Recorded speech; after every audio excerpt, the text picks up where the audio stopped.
Hello, my dear students, and welcome back to our revision. Let us continue our revision today with more exercise, with more exams, علشان إن شاء الله نقدر إن احنا نحضركم للامتحان بشكل كويس. Please, before we start again, and I want you to prepare نجهز نوت ونجهز بن. We need to take down نكتب بعض النوتس اللي هي very important. طبعا علشان لما يجي الكويشن ممكن يكون فيه كذا إمكانية possibility for the question to come.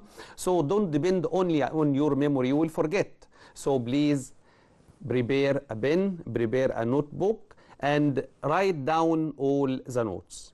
Fine, let us start our revision today. The first question: something that's made or grown in order to be sold is a or an. Again, let us read slowly, let us understand before we decide which choice. نقرأ على مهلنا بالراحة شوية، نتأكد من المينينجز. طبعا every half a mark طبعا has great importance for our future. Something that's made or grown، حاجة بتتعمل أو تتزرع in order to be sold is a or an. هل هي ingredient أحد المكونات؟ هل هي industry صناعة؟ هل هي material مادة خام؟ ولا هل هي product منتج؟ Alright, the correct choice here is of course number D, product. Next question: I usually a quick revision with my teacher before any exam. I usually a quick revision. لما نقول quick revision احنا هنا بنقولها مع collocate with what؟ يعني which word اللي هي collocates أو comes with quick revision. هل هي improve a quick revision ولا do a quick revision or turn a quick revision or say a quick revision with my teacher before any exam? Of course, it is very clear. I usually do a quick revision with my teacher. Third, the child suddenly cried, and this the silence that we were in for a long time. The silence, what's meant by silence? عشان دي key word هنا in this sentence that would help us to choose أو to determine the correct choice. Silence اللي هو السكون. The child suddenly cried, and this عملت ايه بقى في السكون اللي موجود؟ stopped, risen, damaged, broke the silence that we were in for a long time. طبعا broke the silence اللي هي كسرت الايه؟ السكون. broke the silence. It's important to care about your workers' problems. Very important to care about your workers' problems. If you want to be a good A. لو انت عايز تبقى good A and care for your workers' problems، المشاكل بتاعت الموظفين اللي عندك. If you want to be a good A, if you want to be a good interviewer, interviewee, employer, employee. طبعا هنا something very important I want you to know that these are nouns related للبيبل. لكن دايما يعني حاجة كده زي لما نيجي نقول ايه، في هاند فوق وهاند تحت. لما نيجي نقول ترينر مدرب، تريني يبقى ايه؟ متدرب. لما نقول امبلوير صاحب العمل او صاحب الشركه اللي هو بروفايدز الجوبز. طب والموظفين اسمهم ايه؟ امبلويي. طيب في الانترفيو اللي بياسك ذا كويستشنز اللي هو انترفيور. طب اللي بيتسال اللي بيجاوب انترفيوي. طب هنا it's important to care about your workers. لو انت صاحب عمل يبقى if you are a good employer. Next question: these books must be to the factory today. These books الصناديق دي must be to the factory اللي هو المصنع النهارده. must be transplanted or transacted or transmitted or transported. Let us revise the meaning of these words. transplant هي كده زي plant يعني يزرع، بس transplant اللي هي زي زراعة الأعضاء، يعني زي نقل الأعضاء. trans دي prefix معناها عبر. سو ترانسبلانت اللي هي زي نقل الاعضاء البشريه او كده، زراعه الكبد او الكلى. سو ترانسبلانت يعني زراعه لكن اورجن. ترانزاكتد دي حاجه ريليتد للماني وعمليه حسابيه وكده. ترانسميتد يعني سند ان الكترونيك مسج ثرو راديو او ثرو تلفزيون اور وات ايفر. transported اللي هي take goods البضائع أو البيبل from a place to place، يبقى these boxes are goods something. إن إحنا ممكن ننقلها للفاكتوري، يبقى the correct choice خلاص أصبحت كلير بالنسبة لنا اللي هي نمبر دي transported. They asked us to leave our in the hotel safe. طلبوا مننا إن إحنا to leave إيه in the hotel safe. safe اللي هي الخزنة بتاعت الهوتيل. To leave our variables متنوعات، valuables أشياء ذات قيمة، values يعني قيم أو مبادئ، valueless الأشياء التي ليس لها قيمة. يبقى عشان نسيب to leave our valuables in the hotel, correct choice is number B. He is getting a phone installed. installed يعني يركب تليفون tomorrow. The synonym ايوه مره ثانيه as I said before، دايما لما نشوف احنا عايزين انتونيم عكس ولا عايزين سينونيم مترادف، علشان هنا بيحصل ميستيكس كتير يا حبايبنا we don't want to make mistakes. الاول هنا هاخد سينونيم بيني وبين نفسي كده، سينونيم يعني مترادف، مترادف يعني the same meaning. يبقى انا هنا كده لحظه before looking at the choices انا عايز هنا اخد نفس المينينج بتاع installed يركب. طيب نفس المينينج مش عكسه، نفس المينينج. يبقى damaged لا طبعا. adopted يتبنى وتبنى لا. fried لا طبعا دي حاجه ريليتد للكوكينج. بعدين fixed ايوه fixed هي اللي المعنى بتاعها يثبت، هي السينونيم بتاع installed نفس المينينج يركب حاجه او يثبت حاجه. يبقى installed هي the same meaning هي نفس السينونيم as fixed. next some people like to capture some birds in cages. capture some birds in cages but I don't like it. the antonym العكس antonym اهو نقف الانتونيم ده مش السينونيم، الانتونيم العكس to the underlined word. ايه بقى الاوبوزيت بقى هنا كده لكابتشر؟ كابتشر يعني يأسر يحبس ياخد حاجه يحط حاجه in cage alright.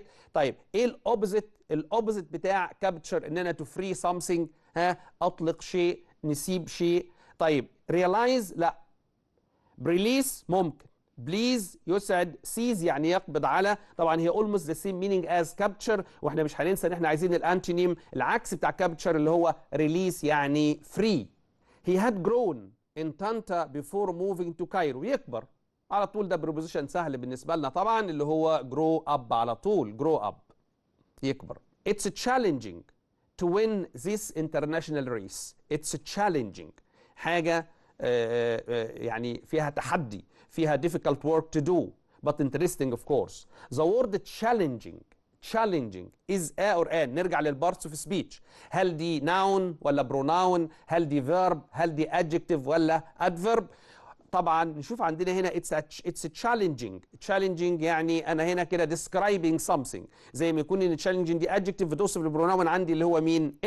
it's challenging. يبقى دي على طول ما هياش فيرب لان الفيرب هو هنا is، ما هياش ادفيرب ما فيش اكشن هنا بيتوصف، ما قلناش بيجري او بياكل اور وات ايفر. طبعا ما هياش ناون لان ناون اسمه challenge. يبقى احنا دلوقتي challenging دي ايه؟ صفه اللي هي adjective and our correct choice طبعا نمبر دي. or an is a room under a house or other buildings. room تحت البيت او any other buildings often used for storing things. وطبعا we remember الفوكابلري بتاعتنا بتاعت our story the prisoner of Zinda، طبعا دي موجوده فيها. ايه هي الروم اللي هي under الهاوس؟ هل هي الداينر؟ داينر دي ليها two meanings actually، يا اما someone who dines who eats بياكل في ريستورانت، او المينينج بتاع الداينر ممكن يكون ريستورانت او كافيه. right البليس يعني where we eat or where we drink. طيب او ان از روم اندر هاوس، هل هي الاوفيس؟ لا. حط الكوخ ده بيت صغير، هو الكوخ هو الشاك يعني بيت صغير consists of one or two rooms. وات سيلر؟ ايوه دي الكوريكت انسر، سيلر اللي هو البدروم. The next question. The captain asked his players to their best next match as it is very important. يبقى الكابتن بيطلب من اللعيبه ان هم يعملوا ايه؟ يبذلوا قصارى جهدهم. طيب ان هم يعني يبذلوا قصارى جهدهم هنا do their best ولا make their best ولا save their best ولا get their best؟ طبعا we always ask you all to do your best.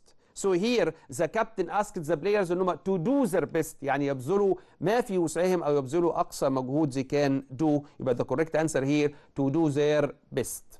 Alright. Next. Here I want you to compare this sentence. تعالوا بقى نقارن الجملة دي بالبريفيوس سنتنس، بالسنتنس اللي جت قبل كده. The captain asked his players to the best الأفضل of the last training before the next match. clear؟ هنا بقى عايزين نقول ايه؟ ان هم يستغلوا السيتويشن، make effective use، يستغلوا السيتويشن، يعملوا فيه استغلال لهذا الموقف، يستغلوه بشكل افضل، بشكل فعال. يبقى هنا دي بقى اسمها ايه؟ make the best of. او لو في عندي سيتويشن باد او حاجه، يعني استفيد من الحاجه اللي هي ممكن تكون جايه فيه. يبقى طبعا this is our last chance we want to make the best of this opportunity. يبقى هنا make the best معناها يستغل موقف بشكل effective، يعني بشكل ايه؟ فعال. وكومبير دي طبعا مع اللاست وان اللي هي do your best، اللي هو ايه؟ يبذل قصارى جهده او يبذل مجهود. The next one. Our teacher told us that the earth the sun. طبعا sentence in direct speech، لكن دي fact. دي من الحالات اللي احنا ممكن بما ان احنا reporting a fact و scientific fact زي كده، يبقى no need for a step backward في التنس، لان طبعا احنا هنا fact والارث ما زالت تدور حول الصن، فبما ان دي fact دي من الحالات اللي احنا we do not go step backward في الانdirect speech. يبقى our teacher told us that the earth orbits بي زي ما هي، فاكت زي ما هي، although ان احنا عندنا فيرب هنا باست، لكن احنا هنا وي ار ريبورتنج ايه؟ بنتكلم عن ايه؟ بنتكلم عن فاكت علميه ثابته، هي الارث ستيل اوربتس النهارده وامبارح وبكره، سو دي ساينتفك فاكت ثابته. يبقى الكوريكت انسر عندي هي ايه؟ orbits. He was able to win the game but he lost it. والله كان ممكن يكسب الجيم but he lost it. This means that he it. يبقى انا هنا بتكلم عن ايه؟ عن possibility في البسط. نرجع بقى للموديل فيربس بتاعتنا could وwould وmight وشود، ونشوف مين اللي بيديني possibility في البسط. possibility في البسط يعني امكانيه فعل شيء لم يقع، لم يحدث في البسط. يعني ايه؟ يعني والله انا I came to school on foot، انا جيت مشيا على الاقدام، بس كان ممكن اخد تاكسي، بس انا ما اخدتش. دي تتقال بقى ازاي؟ I came on foot but I could have taken a taxi. I could have taken a taxi. You said، قلت لنا يا اخي انك انت you were going to visit us yesterday بس انت you did not come.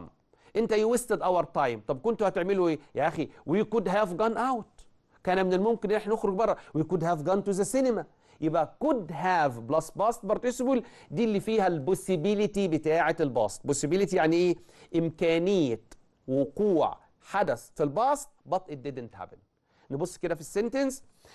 He was able to win the game. كان في إمكانية to win the game but he lost it. This means he could have won the game. The correct choice is number D. The next question. To help space طبعا، وبعدين to help that old man to cross the street، وطبعا بنلاحظ ان في question mark موجود. question mark this means ان البدايه بتاعتي a question طبعا، بما ان البدايه question عشان يكون في verb قبل subject. طيب موجود عندي هنا ايه؟ was it a necessary ولا was it necessity ولا was it necessary to ولا was it a necessity؟ طبعا كسياق question necessary يعني ضروري، دي adjective ما ينفعش اقول قبلها a necessary اللي يزولت مثلا ايه a necessary action or whatever. فطبعا was it a necessary ما قلتش noun، يبقى ما ينفعش معايا ايه was it necessity. طب necessity دي noun ونون countable، ليها جمع اسمه ايه؟ اسمه necessities. واحنا عارفين طبعا ان اي noun countable لما يجي مفرد طالما يتعد يبقى لازم يجي قبليه a or an. فسنتنس نمبر بي مش هتنفع ليه؟ لان مفيش a or an. طبعا a necessity موجوده. طبعا هنا بتاخذ ايه؟ A. was necessary it طبعا correct bad sorry طبعا is not it's a wrong choice number C and the correct choice is number D. was it a necessity. was it a necessity دي الكوريكت انسر. طب امتى بقى كانت ممكن تكون necessary؟ لو ادي مش موجود. was it necessary هل كان من الضروري ان نفعل so and so؟ لكن طالما هنا عندنا noun اللي هو necessity يبقى محتاجين الارتكل بتاعتنا اللي هي a. was it a necessity equal was it necessary. alright next question. by the time safe was 7. نرجع بقى هنا كده لايه؟ للريليشن ما بين الباست تنسز وبعضها. by the time دي معناها before safe was 7. by the time safe was 7 بيجي بعدها الاكشن الاحدث في الباست، الاحدث اللي هو الباست سيمبل زي ما هو واضح قدامنا هنا كده. by the time safe was 7 was اهي باست سيمبل، كان اتعلم يعمل سو اند سو اند سو. طيب الاكشن الاقدم في الباست بيكون زمن ايه؟ طبعا شطار had followed by past participle هو الباست بيرفكت، بس طبعا بناخد بالنا هل تيجي active تبقى had done ولا passive had been done. طيب نشوف. by the time Saif was 7 he to speak 3 language well. الفيرب اللي احنا مستخدمينه teach اللي هو taught، طبعا مش هو اللي هيدرس لكن هيدرس له. اذا هنا سيف هنا object، يعني سياق السنتنس باسيف في الباست بيرفكت. ها تفكير وتسلسل منطقي كده معايا. يبقى by the time Saif was 7 he had been taught اللي هي نمبر A. كان ممكن اجيب الاثنين باست سيمبل، يبقى كان ممكن نقول was taught رايت، لكن البوسيبيليتي اللي موجود عندي هنا ان انا بتكلم عن الاكشن الاول في الباست اللي هو had followed by past participle. طب ما ينفعش taught ليه؟ لان سيف مش subject، لازم تكون ايه؟ passive، يبقى had been taught. since Maha studied in Canada، ودايما لما بنبدا بسنس followed by past simple كده يبقى احنا على طول مع زمن البريزنت بيرفكت. زمن البريزنت بيرفكت. since Maha stayed in Canada I from here.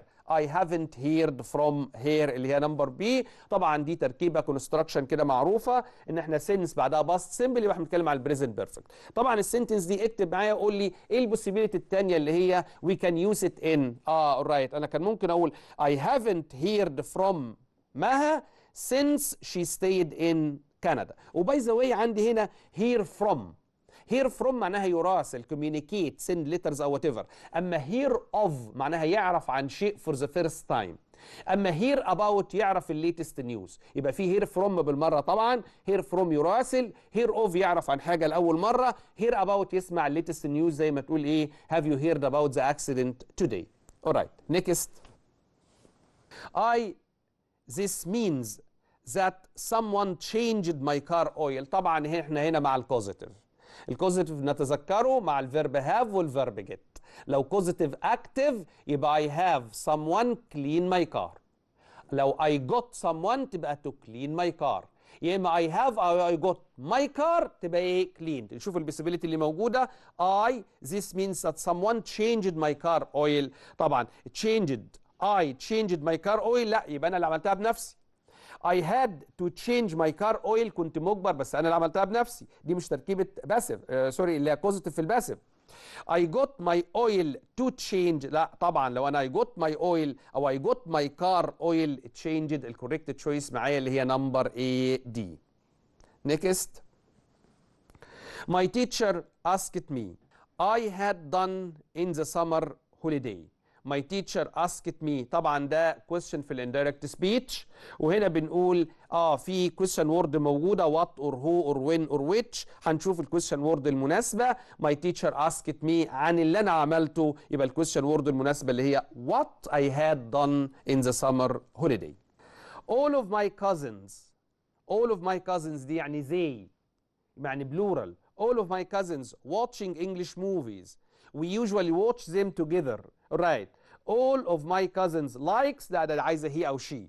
have liked انا هنا بتكلم عن fact فطبعا مش present perfect. all of my cousins like present simple ولا had liked طبعا ما فيش هنا comparison مع الباست خالص، واحنا هنا كده بنتكلم عايزين تنس يعبر عن fact في البريزنت. all my cousins like اللي هي نمبر C اللي هي الزمن البريزنت simple المضارع البسيط. next.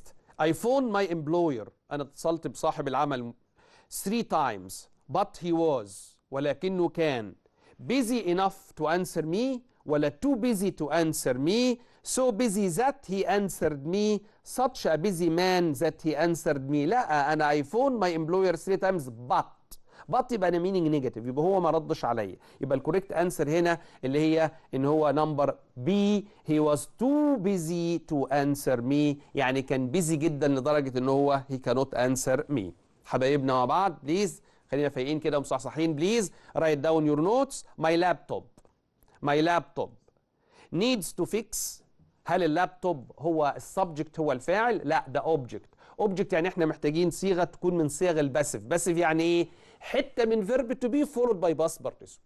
نفكر بعد الفيرب تو بي يا اما بي يا اما بينج. البريزنت اسمه ايه؟ ام از ار. الباست اسمه ايه؟ ووز اور وير وبعدين بين. ماي لابتوب needs to fix لا تركيبه ما تنفعش ما فيهاش باسيف خالص. is needed to fix مش هو اللي هيعملها. needs to be fixed needs to be fixing. طبعا الكوريكت تشويس مين اللي فيه بي زائد باست بارتيسيبل اللي هو نمبر سي اللي هي my laptop needs to be fixed. and by the way لما نقول my laptop needs fixing هي كمان correct، يبقى عندي two correct choices هنا either my laptop needs to be fixed أو my laptop needs fixing. طبعا مش هنحط اتنين correct choice مع بعض. next question. how much do you think question mark how much do you think that car costs ولا does that car cost ولا cost does that car ولا costs that car. احنا هنستبعد التشويس اللي هو نمبر سي ونمبر دي خالص، لكن علشان نوضح امتى هناخد نمبر A او امتى ناخد نمبر B خلينا نشوف دي مع بعض على البورد.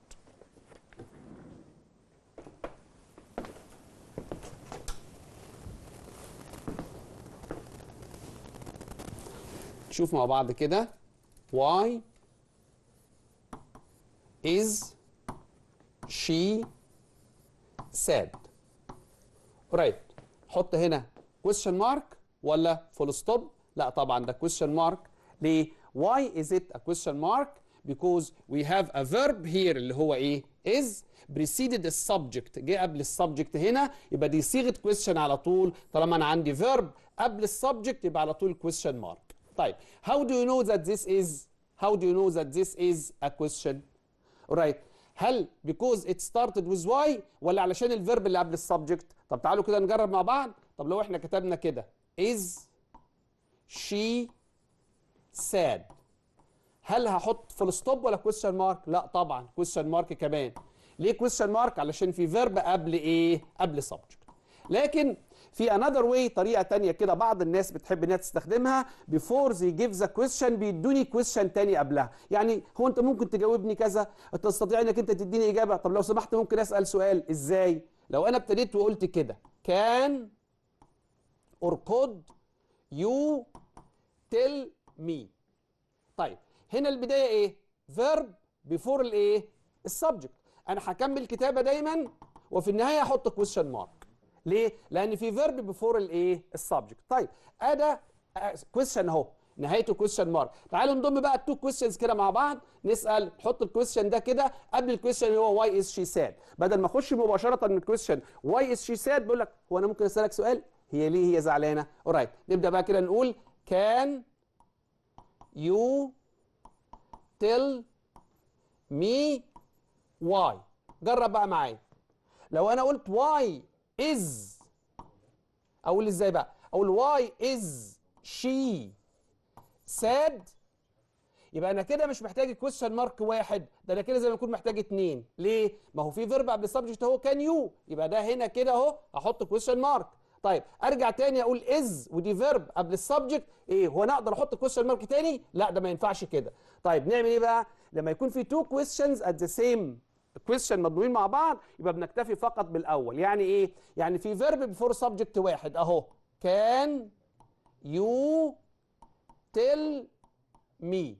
لما اجي بقى هنا اكون السؤال هقول هنا ايه؟ واي ما اقولش از شي، اقول واي شي از ساد وكويشن مارك واحد. يبقى لو في تو كويشنز مع بعض مش ممكن ابدا اضمهم مع بعض بنفس الكونستراكشن، يعني ما يجيش اتنين فيرب قبل سبجكت في السيم كويشن.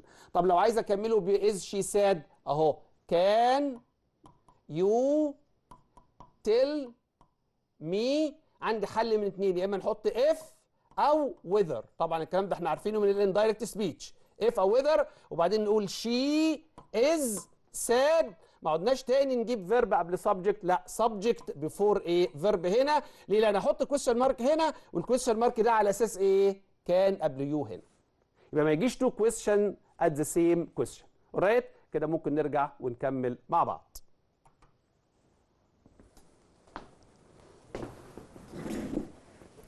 Alright my dear students كده I think it is clear. لما نبص مع بعض كده عندنا هنا how much do you think. الكويشن مارك اللي في الاخر ده على اساس ايه؟ do قبل يو. طيب هرجع تاني احط does قبل that car يبقى في two verbs قبل two subjects. لا يبقى هي كويشن مارك واحده. how much do you think that car cost. الكوريكت تشويس هو نمبر A، يعني نقدر نقولها كده لو اجتمع سؤالين مع بعض في سؤال واحد بنكتفي بالايه؟ بالاول، مش ممكن ان احنا نجيب 2 questions في مع بعضهم. Next. Take a bottle of water with you. You are thirsty in your journey. Clear? Take a bottle of water with you unless you are thirsty in your journey، ولا without، ولا in case of، ولا in case فقط. طبعا in case فقط اللي هي equal if، يعني take a bottle of water with you in case you are thirsty in your journey. لكن الحقيقة هو في difference صغير ما بين in case وما بين ايه if. هنا take a bottle of water with you احتياطي in case you are thirsty. طبعا ما ينفعش in case of، لأن in case of بتبقى followed by noun أو verb plus ing، ودي sentence قدامي هي you are thirsty. Next. Of my parents is at home today because they are at work. طبعا المينينج ونشوف الفيرب. طبعا عندي هنا very important ان الفيرب عندي هنا is. طب لو انا قلت both of my parents هينفع اقول is؟ لا ما ينفعش، both of my parents are. يبقى هنا عايز النيجاتيف بتاع both of my parents اللي هو ايه؟ neither of my parents is at home is the correct choice. طبعا ناخد بالنا من المينينج ومن الفيرب، هل هو singular ولا هل هو plural. طبعا لو كانت both كانت بقت are at home. You fishing without having my permission it's up to you. يبقى انا بدي لك البرميشن. مين اللي بيستخدم هنا لاعطاء البرميشن؟ can plus infinitive. يبقى you can go fishing without having my permission. alright. Next. If you hadn't taken your umbrella you been soaking wet by now. طبعا دي if في الثيرد تايب، واضحه خالص عندنا هنا ان دي ثيرد تايب. ليه؟ علشان فينا hadn't taken او had taken. الناحيه الثانيه جواب الشرط اللي هو المين بارت اوف ذا سنتنس مطلوب منه يكون would have followed by past participle. انا عندي الباست participle هنا اللي هو been اهو، يبقى ناقصني would have اللي هي نمبر B.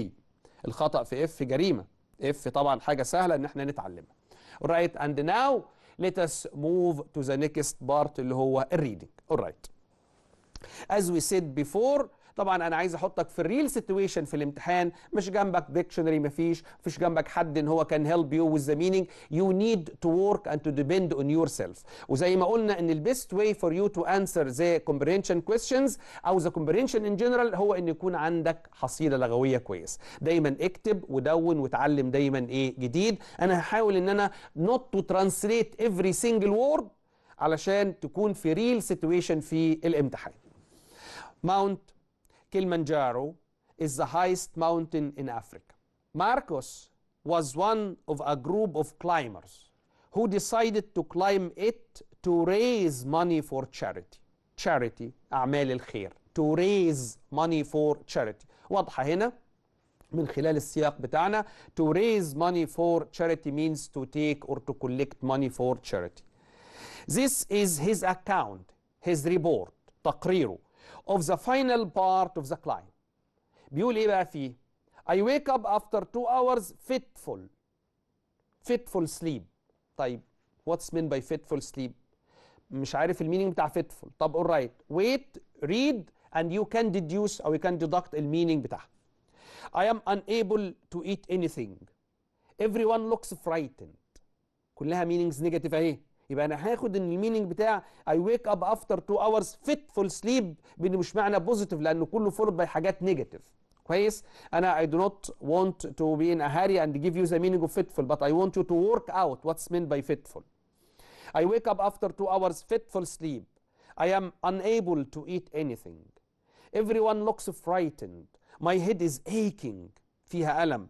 I feel very dizzy. Outside of the hut it is pitch black. Very black. It's just after midnight. Snow is falling. في قمم الجبال على طول في سنو، تسلق جبل مهم، صمت مهمة زي كده. طبعا high mountains take lives زي ما بيقولوا، طبعا حاجة very dangerous. الخطأ مميت.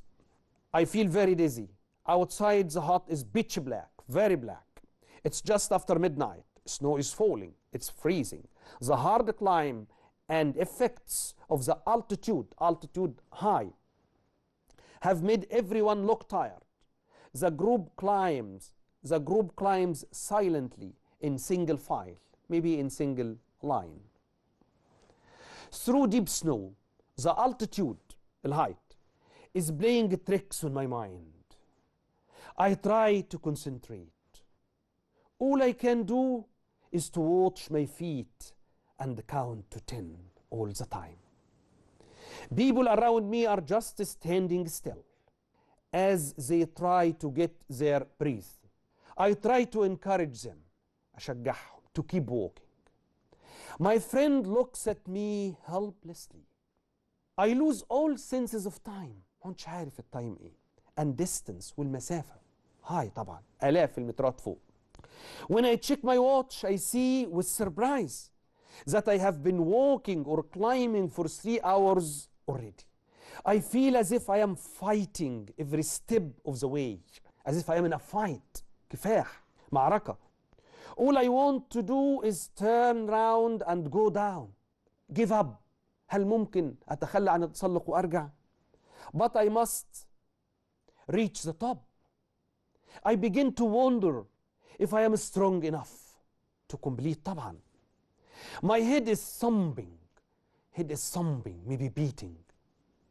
Each step I take makes me more and more dizzy. Dizzy. Dizzy. I begin to see spots in front of my eyes. My breathing is very rapid. It's fast. Someone tells me we have another hour and a half to go. I have to concentrate really hard because one slip could be fatal. One slip, one little mistake, one act of sliding wrong. لو حطيت رجلك wrong أو حاجة وأنت في الارتفاع ده, it could be fatal, fatal, dreadful. I gasp for breath.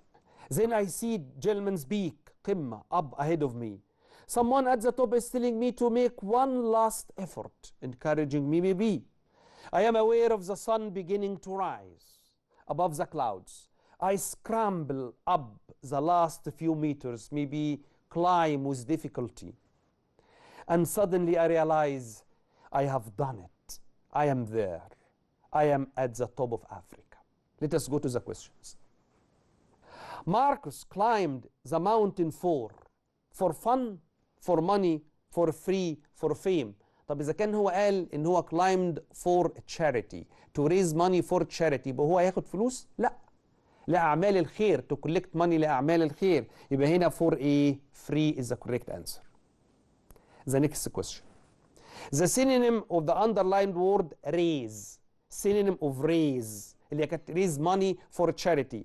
raise هنا equal ايه؟ وزي ما قلنا برضو synonym هنا يبقى نعرف ان احنا بنتكلم عن the same meaning. raise يعني المينينج بتاعها هنا admit, collect, respect, reject. طبعا احنا كنا قلناها من خلال السياق بتاعنا ان احنا understood that raise money means collect money. Alright. Why was Marcus breathing rapid? ليه كان التنفس بتاعه rapid, سريع؟ Since there was lack of oxygen, as he wasn't fit, as he had phobia about height, ولا because it wasn't horrifying place. phobia اللي هو irrational fear, الفير اللي هو غير مبرر. طبعا مش معقول يعني ان في حد climbing mountains وهاي mountains زي كده وقمم بيكس يكون عنده فوبيا، لكن طبعا because of lack of oxygen، لان دايما في التوب at the summit of mountains في lack of oxygen. Alright. Which of the following is or are possible causes for the group's exhaustion، اللي هو الارهاق او التعب؟ ايه اللي ممكن يكون possible causes for that؟ هل هو lack of oxygen، ولا الهاي التيتيود الارتفاع العالي، ولا ذا كلايم التسلق نفسه، ولا A و B و C؟ طبعا كلهم كانوا السبب for the group's exhaustion اللي هو الارهاق، يبقى الكوريكت تشويس is A D. I feel as if I am fighting every step of the way. This means that the writer was very thirsty عطشان، upset قلقان زعلان، confused مرتبك، exhausting طبعا ما ينفعش exhausting توصف someone على فكره، هنا exhausting بتوصف something، يعني نمبر دي بره خالص. طب هل هو because he was thirsty ولا upset ولا confused؟ I feel as if I am fighting every step، كما لو كنت في fight يبقى الكوريكت تشويس اللي هو نمبر B upset. The altitude الارتفاع had a or an effect on the writer and the group. كان دي encouraging effect يعني تأثير مشجع، ولا نيجاتيف ولا بوزيتيف ولا انوفيتيف يعني ابتكاري؟ طبعا ان هو الارتفاع لما خلاص قربنا نوصل وكده ده كان حاجه something encouraging to them. The moral الدرس الاخلاقي the lesson the moral that we can learn from this story is that determination اللي هو الإصرار أو العزيمة is the key to success مفتاح النجاح، ولا don't take to climb dangerous mountains. take to يعني يلجأ إلى أو go to climbing dangerous heights، ولا climbing mountains is exciting sport، ولا generosity اللي هو الكرم is necessary to succeed. طبعا هنا كان في إحساس كبير بالdetermination اللي هو الإيه الإصرار والعزيمة إن هم to reach their goal. correct choice is number A. ماركوس سليب واز كان اللي احنا كنا قال عليه فيتفول، من الميننج اللي بعدها خدناه هو لو انتم فاكرين كان معنى نيجاتيف رايت. هل الماركوس سليب كان ريجولر ولا كان كونتينيوس؟ كان منتظم ولا كان مستمر ولا كان بيرمننت دائم ولا كان irregular؟ طبعا بناخد المعنى اللي هو نيجاتيف زي الميننجز اللي كانت جايه بعد كده رايت. لو انا مش عارف المعنى بتاع فيتفول يعني متقطع اللي هو irregular. If you were the writer لو انت كنت مكان الرايتر it would be better to انك انت تكمل complete to the top، ولا stop at any point، ولا turn round and go down، ولا cry and ask for help. طبعا complete to the top، احنا كنا بنشتغل من اجل اعمال الخير. Alright, now with the third section for our exam, the writing. Which of the following has the correct ending punctuation mark؟ مين في دولة اللي فيه الcorrect ending punctuation mark؟ Have a nice time. طبعا دي من الحاجات اللي فيها strong feeling. have a nice time على طول بتبقى الاند بتاعتها الفينيشنج بتاعها مع الاكسكليميشن مارك اللي هي نمبر دي. supporting details. supporting details الديتيلز اللي انا بديها علشان تو سبورت اساند الفكره اللي انا قلتها. هل هي sentences with signals that increase effectiveness؟ effectiveness اللي هي الفاعليه بتاعه الاورجنايزيشن التنظيم، ولا هل هي reasons و examples و other details that support the main point of the paragraph؟ seems to be good answer but let us wait. With sentences that express the main point or ideas of a paragraph، ولا هل هي the sentences that express the main point or idea of a paragraph؟ طبعا supporting details هي الريزونز وهي الاكزامبلز وهي الدفاع بتاعي عن الايديا اللي انا بديها. الكوريكت تشويس بالنسبه لي على طول هو نمبر بي. Which of the following is correct؟ مين في دولت correct؟ It doesn't really matter how many sentences there are، ولا two sentences are enough for being called a paragraph، ولا a paragraph must include at least 3 sentences، ولا a paragraph must include 5 sentences. طبعا طول الباراجراف يكون 2 أو 3 أو 4 أو 5 أو أكتر depends على البوينت which I am discussing. يبقى هو الباراجراف مفيش ستاندرد معينة يكون فيه كام سنتنس، لكن according to the situation يبقى الكوريكت تشويس عندي نمبر A. أو أن shows the beginning of a paragraph. دايما في بداية كل باراجراف بنقول خد بالك ما قالش بداية السنتنس، لو قال بداية السنتنس كان يبقى كابيتال ليتر، لكن ده بداية الباراجراف. خد بالك كويس بداية الباراجراف دايما بتبدأ باندنت. اندنت يعني مسافة سنتيمتر كده بيكون أول لاين في الباراجراف داخل جوه شوية، ده الاندنت دايما. حتى لو بصيت فيها في الكومبريشن باسج اللي فاتت تلاقي كل باراجراف كل فقرة بتبدأ أول لاين في الفقرة بيكون بادئ باندنت. اندنت يعني مساحة صغيرة كده موجودة في أول إيه لاين من الكوريكت تشويس اللي هو نمبر دي. You do not include in a closing paragraph. ما بتحطش ايه في الكلوزنج في النهاية؟ concluding sentences ولا final results ولا hook ولا moral؟ طبعا في النهاية ما بنحطش الهوك، لأن الهوك دوت هو اللي ايه ازاي أجذب القارئ ده فين؟ في البداية. The bulk. alright. The bulk is another name for the of an essay. The bulk. البالك ده اللي هو الكتلة الرئيسية اللي موجودة عندي. The bulk is another name for the of an essay. هل هو الاسم الثاني للثيسيس اللي هو الأطروحة أو الفكرة الرئيسية بتاعتي، ولا للكونكلوجن الخاتمة، ولا للبودي اللي هو الموضوع الرئيسي الفقرة الرئيسية، ولا للهوك اللي هو هاو تو درو الاتنشن بتاع الناس؟ طبعا الكوريكت تشويس بالنسبة لي إن البالك هو الايه البودي. alright. A or an is a digital message. A or an is a digital message. الاسي ولا الباراجراف ولا الايميل ولا الليتر؟ طبعا اللي بيتباع الديجيتال يكون ديجيتال مسج. ايه هو؟ طبعا الايميل. الايميل رسالة رقمية. Choose the correct answer. Which paragraph is punctuated correctly؟ انه باراجراف من دولت فيه correct punctuation. ومن الاول كده نشوف على طول اول ما احنا نسبوت المستيك هنقف نقول لا ده كده ما ينفعش، لغايه ما نستنفذ الفور تشويسز معانا. At one time حط ايه بعد ات وان تايم هنا؟ كولن. هل ده مكان الكولن؟ الكولن اللي هم النقطتين الرئيسيتين دولت؟ لا، الكولن ده انا بستخدمه امتى؟ لو انا عايز ابدا لسته، اقول اي بوت ميني ثينجز، عايز اقول لك الميني ثينجز ايه هم، احط لك كولن واعد الحاجات واحط كوماس. يبقى ده استخدام خاطئ هنا للكولن. يبقى تشويس نمبر 1 ده اوت، ما ينفعش. نمبر بي، at one time حط اكسكليميشن مارك. طيب ايه داعي ان انا احط اكسكليميشن مارك هنا؟ لا مفيش. انا الحاجه الصح ان انا دايما لما بنبدا بتايم اكسبريشن زي كده بنحط فيه كوما، لكن مش اكسكليميشن مارك. طيب نبص بقى على تشويس نمبر سي. at one time في كوما اهو. طب نكمل بقى. people drank blood to make them strong. when doctors understood how blood went around inside the body they tried. طبعا ده هنا كوما علشان ده ما بين فراجمنت، جزء مش اساسي وجزء اساسي. they tried ways of giving blood to people who needed it. يعني seems to good answer but let us wait علشان ممكن يكون احنا في خداع بصري او قرانا something wrong. نقرا الاخيره. at one time ايوه people drank blood to make them strong. when doctors understood how blood went around inside the body they tried ways of giving blood to make people who needed it. وحاطط في النهايه هنا ايه؟ اكسكليميشن مارك، وده استخدام خاطئ برضه الاكسكليميشن مارك. يبقى كده انا تاكدت ان الاختيار بتاعي صح اللي هو نمبر سي. Translation. The last part of our exam today.